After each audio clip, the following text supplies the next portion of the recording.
ఒక సంవత్సరం దాదాపుగా 3 ఏళ్ల నుంచి పరిచయం ఇతనికి, రాజీవ్కి ఫేస్బుక్లో. ఆ అమ్మాయి బెంగళూరులో పనిచేస్తుంది 3 ఇయర్స్ నుంచి కూడా. అయితే 1 ఇయర్ బిఫోర్ ఒకసారి హైదరాబాద్ వచ్చినప్పుడు దే మెట్ ఫిజికలీ. ఆ తర్వాత ఆ రిలేషన్షిప్ కంటిన్యూ అయింది. వాళ్ళు పెళ్లి చేసుకోవాలని కూడా నిర్ణయించుకున్నారు. కాకపోతే ఆ అమ్మాయికి ఇతనికి వేరే అఫైర్ ఉందనే విషయము ఆ అమ్మాయికి ముందుగా తెలియదు. ఇది తెలిసినప్పుడు ప్రాబ్లమ్స్ స్టార్ట్ అయ్యాయి. కాబట్టి తను తన ఫ్యామిలీ ప్రాబ్లమ్స్ విషయంలో తను రిజాల్వ్ చేసుకోవడానికి ట్రై చేస్తుందే తప్ప ఏ విధంగా కూడా ఈ ఇమ్మీడియట్ గా కారణాలకి ఆమె సంబంధం కాదు. కాబట్టి తేజస్విని పైన ఎలాంటి కేసు ఉండదు.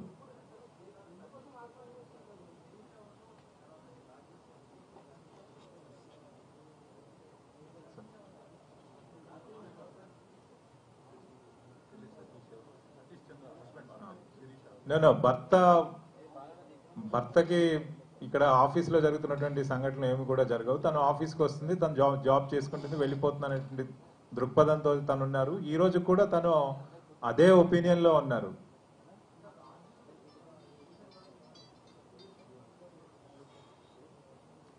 మొదట్లో రాజీవ్ ప్లాను శిరీషతో రిలేషన్షిప్ కంటిన్యూ చేస్తూ, because she is already married కాబట్టి తను తేజస్విని పెళ్లి చేసుకోవాలని అనుకున్నాడు.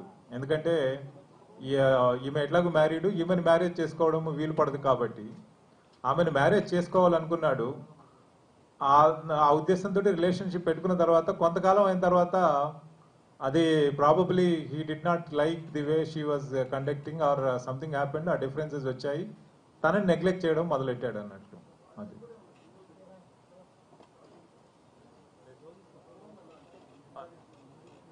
రాజీవ్ మనం చూసినట్లయితే అతను ఇక్కడ MBA గ్రాడ్యుయేట్. అతను కూడా ఇక్కడ మొదట్లో ఈ సేమ్ షాప్ ఏదైతే ఉందో ఈ RJ ఫోటోగ్రాఫర్స్ శ్రీనగర్ కాలనీలో పెట్టాడు. మళ్ళొచ్చి దాని తర్వాత ఇప్పుడు షేక్పేట్లో పెట్టాడు. తను ఈజ్ రెసిడెంట్ ఆఫ్ విజయవాడ. చాలా కాలం క్రితమే ఇక్కడే విజయవాడలో చదువుకున్నాడు. ఇక్కడికి వచ్చి ఈ ఫోటోగ్రఫీ దీంట్లో సెటిల్ అయ్యాడు. బట్ మన విచారణలో ఇప్పటి వరకు కూడా ఎలాంటి క్రిమినల్ బ్యాక్గ్రౌండ్ మనకి తెలియలేదు. బట్ ఇప్పుడు ఎవరైనా ఏదైనా కంప్లైంట్స్ ఇచ్చినా మనకి ఏదైనా వస్తే డెఫినెట్ గా మనం ఇన్వెస్టిగేషన్ చేస్తాం.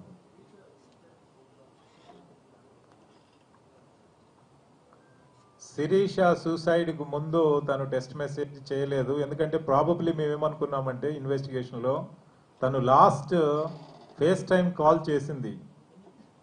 ఫేస్ టైం కాల్ తను హ్యాంగ్ చేసుకునే ముందు probably to tell that she is going to die she would have rung up. That is at what time 3:54 AM. కానీ అన్ఫార్చునేట్లీ ఆ కాల్ తను పికప్ చేయలేకపోయాడు రాజీవ్. ఎందుకంటే he was busy calling the taxi and then sending his friend off. దాంతో ఆ call miss అయిన తర్వాత 3:54 నుంచి మళ్ళీ నెక్స్ట్ 4:03కి తను ఫేస్ టైం కాల్ రిటర్న్ చేశాడు. అంటే there is a gap of almost 10 minutes. ఈ 10 minutes చేసిన తర్వాత there was no response from her.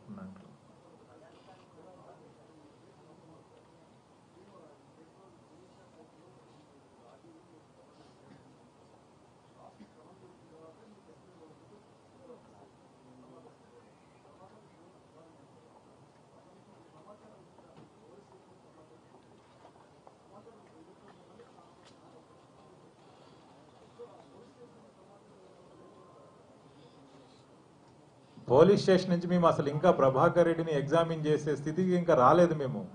ఎందుకంటే ముందు రాజీవ్ని మనం పట్టుకున్నప్పుడు అతను హీ డిడ్ నాట్ బ్రేక్. రెండోది అతని ఎంప్లాయరు తన ఎంప్లాయీ ఆ రిలేషన్షిప్ కాబట్టి మనం ఇమ్మీడియట్ గా సస్పెక్ట్ చేయడానికి లేదు. కాబట్టి అతను చెప్పిన వర్షన్ని మనం ఫస్ట్ యాజ్ ఇట్ ఈస్ గా మనం రికార్డ్ మీద తీసుకోవడం జరుగుతుంది. తర్వాత ఈ రెండో అతన్ని మనం పట్టుకొచ్చి దాన్ని అతను ఎగ్జామిన్ చేసి ఈ చేసే ప్రాసెస్ లో కూడా వీళ్ళు మొత్తం at a time entire issues తో విషయాలతో వాళ్ళు బయటికి రాలేదు. స్లోగా it has taken some time for us to break.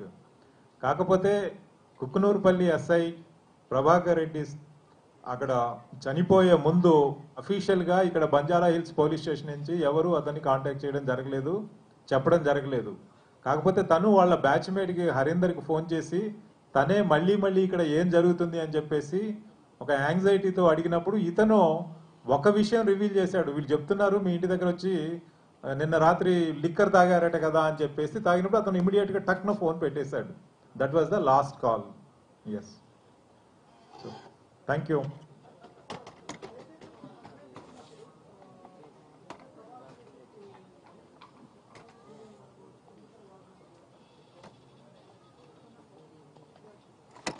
Tejaswini వారం రోజుల తర్వాత రమ్మన్నది వీళ్ళు వచ్చినప్పుడు. ఎవరు? మన శిరీష, రాజీవ్, శ్రవణ్, వీళ్ళు ముగ్గురు కలిసి వచ్చినప్పుడు హరీందర్ రెడ్డి ఎస్ఐ హరీందర్ వారం రోజుల తర్వాత రమ్మన్నది వీళ్ళని, వాళ్ళని కాదు, తేజస్విని కాదు. తేజస్విని ఆ రోజు డయల్ 100 కాల్ చేసిన తర్వాత ముగ్గురు పోలీస్ స్టేషన్కి వచ్చినప్పుడు తను తన సమస్యను చెప్పడం జరిగింది. అయితే నాకు 2 రోజులు టైం ఇవ్వమని చెప్పారు, మేము సెటిల్ చేసుకుంటాం, కాకపోతే మళ్ళీ I will come back to you అని చెప్పింది. This is what happened with Tejaswini.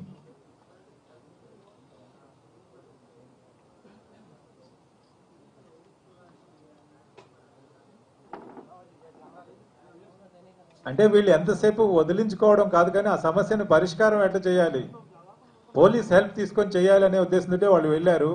అతను ప్రభాకర్ రెడ్డి శ్రవణ్కి ఫ్రెండ్ కాబట్టి అతని ద్వారా చెప్పించుకొని ఇక్కడ ఈ సమస్యను మనం పరిష్కరించుకుందాము అనేదే ఈ రాజీవ్ కానీ శిరీష కానీ ఉన్నటువంటి అభిప్రాయం, వాళ్ళ యొక్క ఇంటెంట్.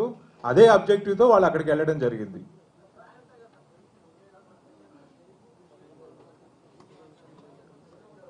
అంటే ఇట్లాంటి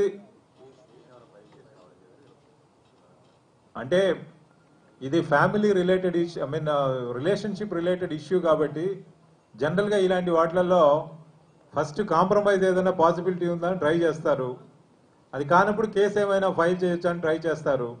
బట్ ఏది ఏమైనప్పటికీ కూడా అది ఇంకా ఆ స్టేజ్కి రాలేదు కాబట్టి మనకు తెలియదు what exactly was their intention అనేది. Thank you.